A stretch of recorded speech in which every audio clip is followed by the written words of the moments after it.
Let him do it. You don't have any problem.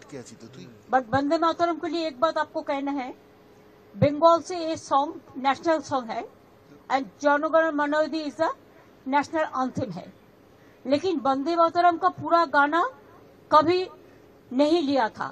Only Rabindranath Tagore ने कुछ line, selected line तैयार किया था, उसी का ऊपर में Vande Mataram national song accepted हुआ था।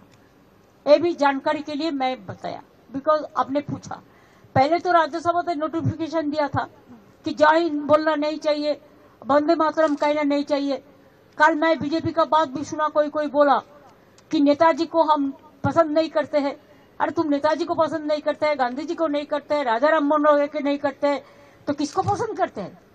ये कैसे आया? ये सब लोग जो देश को बारे में जिसको पता नहीं है, देशेर सम्बन्धे যারা জানে না, তারা নেতাজিকে অপমান করে, বঙ্কিমচন্দ্রকে অপমান করে, রবীন্দ্রনাথ ঠাকুরকে অপমান করে, বিদ্যাসাগরকে অপমান করে, রাজা রামমোহন রায়কে অপমান করে। এরা জানে বাংলার অবদান